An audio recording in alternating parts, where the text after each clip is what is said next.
Eu quero compartilhar com você sobre um assunto da mais alta importância. Quero falar sobre tempo de restauração. E gostaria de basear esta mensagem no Salmo 126, versos 1 a 6. Vamos ouvir a leitura deste texto. Quando o Senhor restaurou a sorte de Sião, ficamos como quem sonha. Então a nossa boca se encheu de riso e a nossa língua de júbilo. Então entre as nações se dizia: grandes coisas o Senhor tem feito por eles. Com efeito, grandes coisas fez o Senhor por nós, por isso estamos alegres. Restaura, Senhor, a nossa sorte como as torrentes no Neguebe. Os que com lágrimas semeiam, com júbilo ceifarão. Quem sai andando e chorando enquanto semeia, voltará com júbilo, trazendo seus feixes. O Salmo 126 é um salmo pós-cativeiro babilônico. A nação de Judá tinha se desviado de Deus tantas vezes. Deus havia levantado profetas para alertar a nação. Mas o povo tapou os ouvidos. O povo não quis atender ao chamado divino para o arrependimento e o conserto. Então, Deus trouxe os caldeus, nação amarga e impetuosa, para saquear Jerusalém, destruir o templo de Jerusalém e levar o povo cativo para a Babilônia. 70 anos se passaram, porque foi o prazo determinado por Deus para o cativeiro. E agora, o Império Babilônico já havia caído nas mãos de um outro império, o Império Medo-Persa.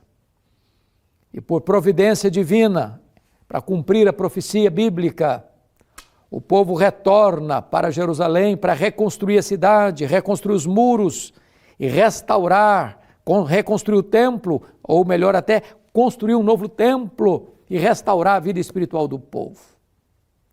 O salmista agora está olhando pelas lentes do retrovisor, olhando para o passado e contemplando esta restauração divina. E eu destaco aqui 3 coisas importantes. Nos versos 1 a 3, o salmista está olhando para o passado com gratidão. No verso 4, o salmista está olhando para o presente com oração. E nos versos 5 e 6, ele está caminhando para o futuro com devoção.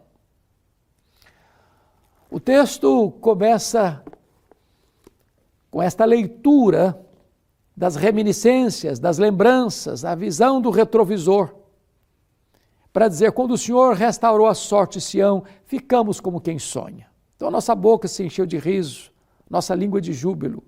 Então entre as nações se dizia, grandes coisas fez o Senhor por eles. Com efeito, grandes coisas fez o Senhor por nós, por isso estamos alegres. Esta é a história de alguém que reconhece a libertação, que reconhece que Deus rompeu os grilhões, quebrou as cadeias e trouxe liberdade. Esta é a história daqueles que um dia foram alcançados pela graça, foram perdoados, lavados no sangue do Cordeiro, salvos, alcançados, e hoje fazem parte da família de Deus, da igreja do Deus vivo, que é a coluna e baluarte da verdade. Esta é a história daqueles que um dia, estando em trevas, viram a luz, estando prisioneiros, foram libertos, estando mortos nos seus delitos e pecados, receberam vida em Cristo Jesus. Eu pergunto a você, você tem uma história para contar do que Deus fez na sua vida?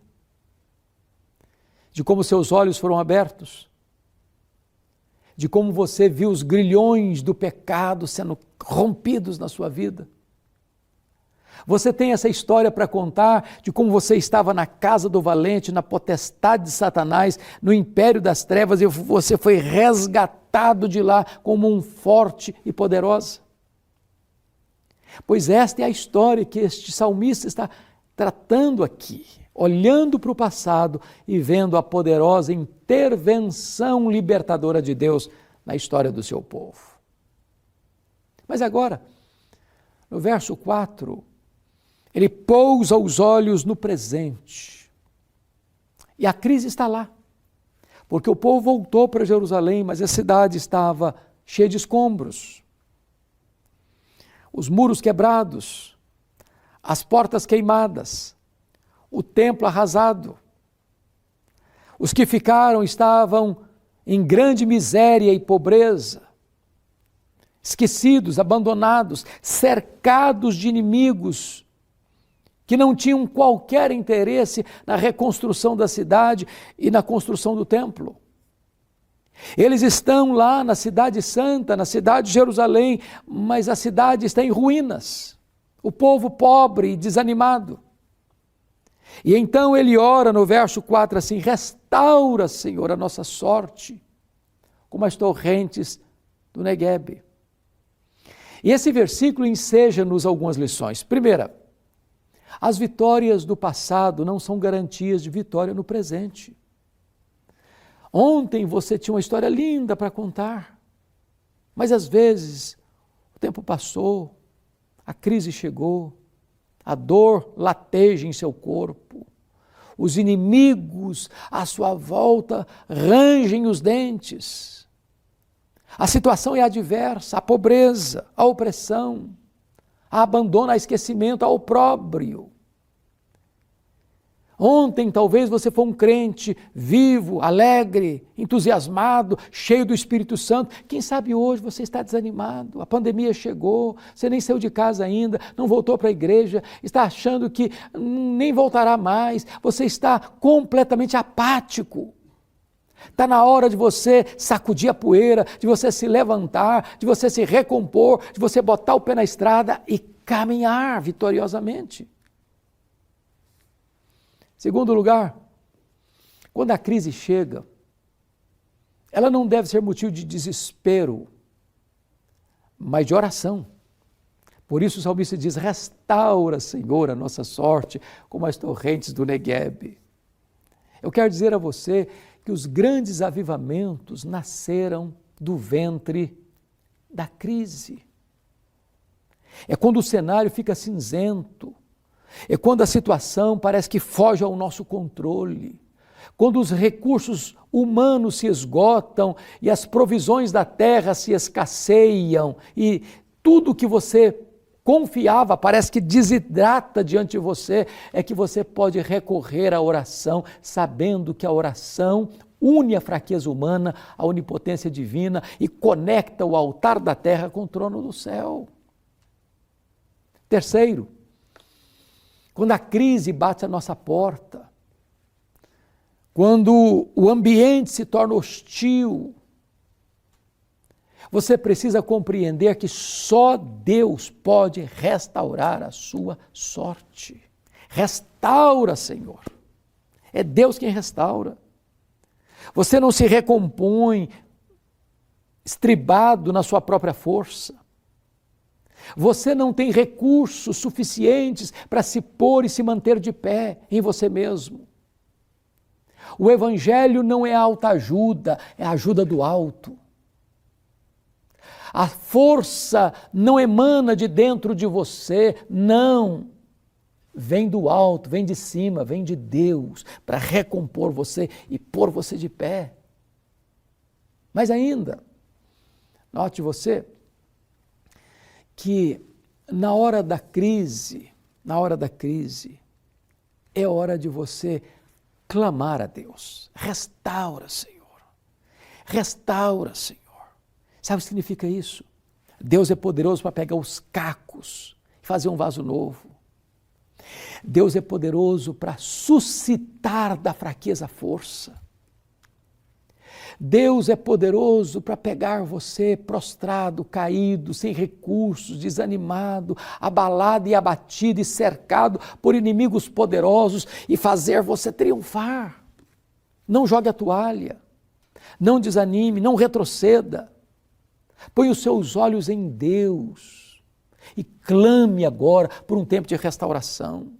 Talvez você está desanimado, até pensando em deixar o Evangelho, deixar a igreja e ficar numa zona cinzenta de desânimo e abatimento. Mas hoje Deus está aqui para levantar você, para pôr você de pé, para dar forças para você caminhar, como Elias, que estava lá dentro de uma caverna, pensando em morrer, desanimado com a vida, olhando com as lentes embaçadas do pessimismo para o futuro. E Deus, meu filho, você ainda não terminou sua missão, eu vou levantar você, eu vou fortalecer você, você vai ungir um rei na Síria, você vai ungir um rei em Israel, você vai ungir um profeta no seu lugar, você nem morrer vai.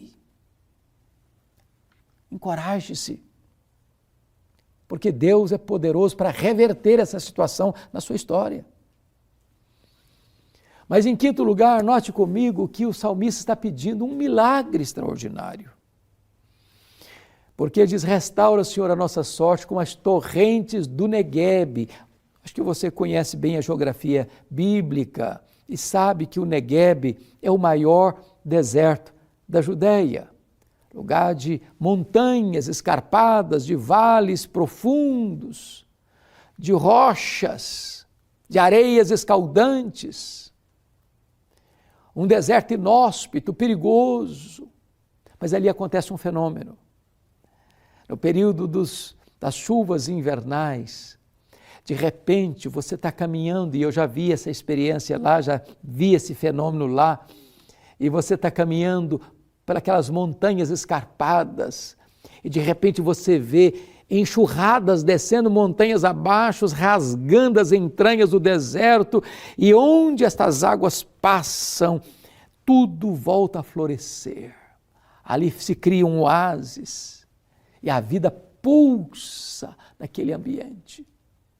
O salmista está orando e diz, meu Deus, assim como tu fazes este milagre na natureza, faz com que os rios do Espírito entrem nas areias escaldantes da minha alma e tire o deserto do meu coração e faça tudo florescer e frutificar. Deus é poderoso nesta hora de crise, trazer um grande reavivamento espiritual para o seu coração. Mas agora, o salmista caminha para o futuro com devoção, quando ele diz no verso 5 o seguinte, algo tão bonito, tão sublime, ele ora e diz assim, os que com lágrimas semeiam, com júbilo ceifarão. Quem sai andando e chorando enquanto semeia, voltará com júbilo, trazendo seus feixes. Está na hora de sair, está na hora de semear, está na hora de investir, porque você só colhe o que planta. Se você não planta nada, não colhe nada. A semeadura, às vezes, é feita com choro. Tem hora que você rega o solo duro com as suas próprias lágrimas. Mas é preciso sair, é preciso semear. Se preciso for, chore.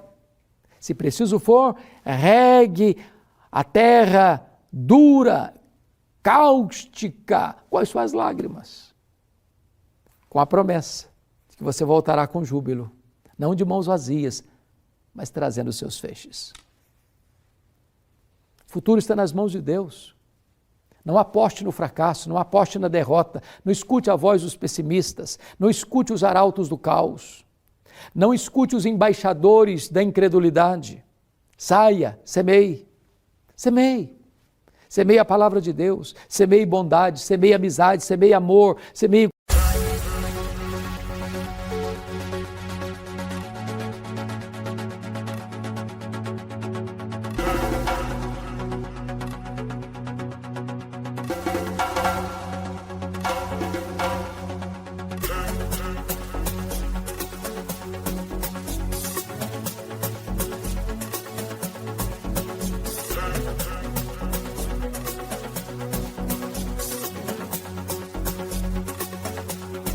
Hii maisha ni safari, safari kumana mbele,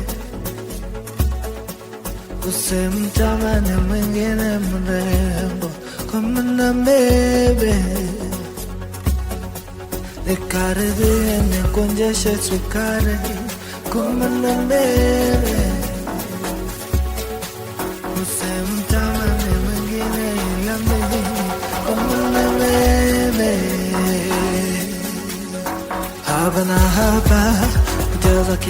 Companheirismo, semeia otimismo, semeia confiança em Deus. E certamente o ambiente hostil vai mudar, o cenário cinzento vai mudar, o deserto vai florescer. E você vai voltar, não chorando como saiu, você vai voltar sorrindo, cantando, celebrando. Você não vai voltar de mãos vazias, você vai voltar trazendo seus feixes.